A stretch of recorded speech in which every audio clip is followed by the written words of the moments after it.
Well, greetings everyone, and welcome to another video. This is going to be a rather short one today, but considering the Mint 22.2 upgrade just dropped and I just purchased this machine, I figured we would go through the upgrade process to go from 22.1 to 22.2. It's a relatively straightforward process. I believe I've covered it before, but I can't remember.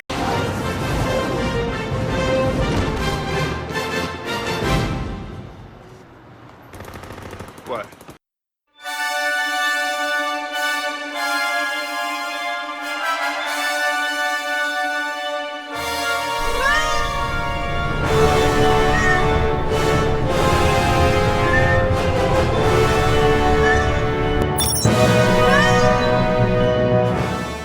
This is being done thanks to my recently purchased ThinkPad P53, which will be on the channel at some point. I just need a moment to fiddle a few things out. Still setting this one up, not everything's set up yet, so we'll let all that be that.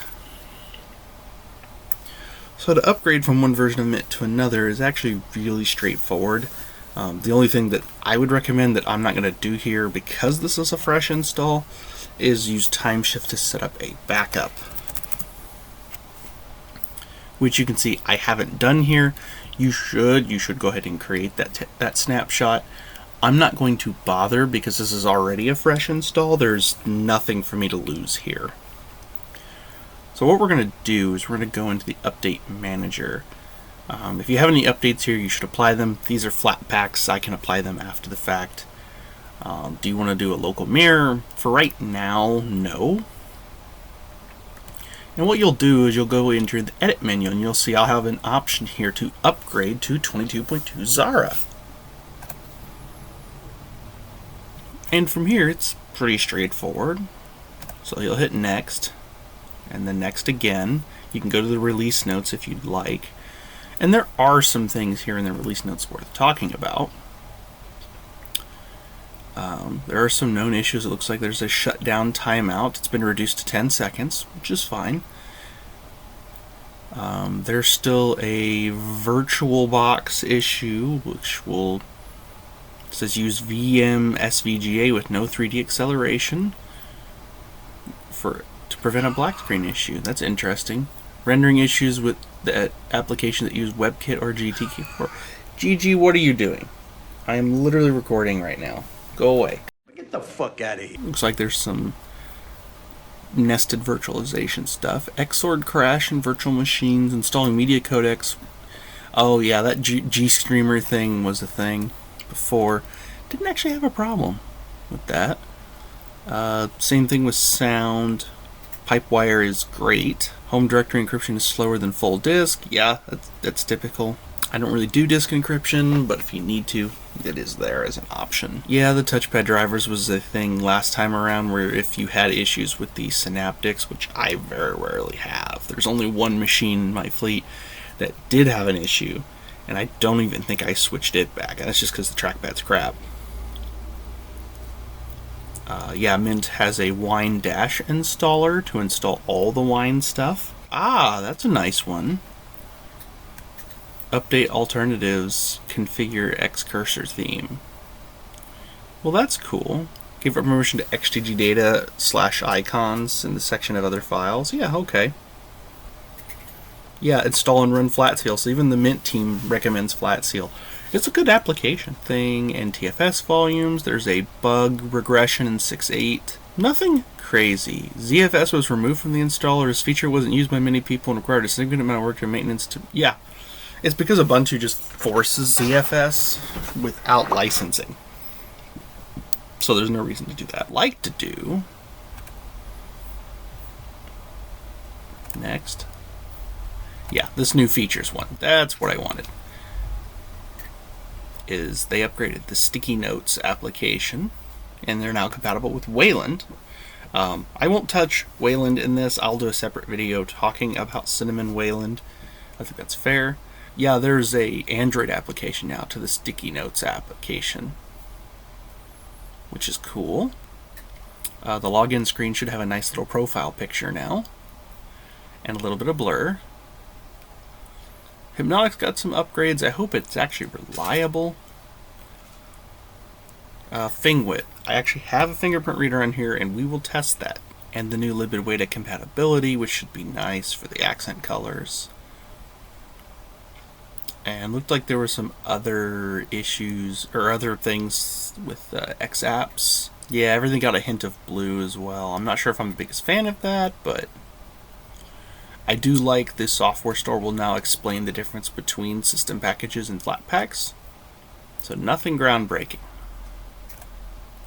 And then you say next, I understand the risks and I want to upgrade, and then you'll say apply, and then that will apply the upgrade. So what I'm going to do here is I'm going to hit apply, and then I'm going to pause the recording while this goes so I don't lose it, and I'll be back when the upgrade is finished. Okay, and that's how easy it is to upgrade. I just need to reboot the computer for all the changes to take effect. Now I wanted to highlight one of the differences already because it's super easy.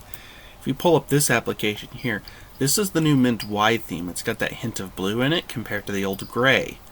You can see that is quite a difference between the two. So it's not a minor difference. So what we're going to do is we're going to pause the recording, and we will go ahead and reboot the system and make sure everything went through correctly. And we're back, and you can see already we have a little bit of a bluer theme. I actually don't mind it. It's not a bad look. Go up in here into settings. Looks like we've even had some small tweaks to the icon theme as well. Nothing crazy, just minor nice things. And you can see we are 22.2. We are not on the latest kernel because it upgraded from our previous kernel. Easy solution for that. If I just go to the update manager, we'll go ahead and bump ourselves to the 6.14 kernel. Probably it just kept our previous kernel, which is pretty standard. So we'll just go ahead and install. Get some. This laptop has an NVIDIA Quadro T2000? T2000.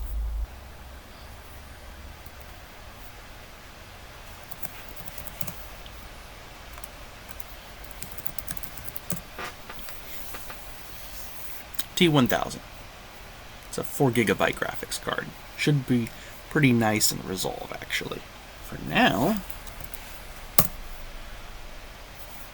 Okay, so fingerprint authentication with the new Fingwit application is disabled by default, so let's enable it. Okay, choose a finger. Add.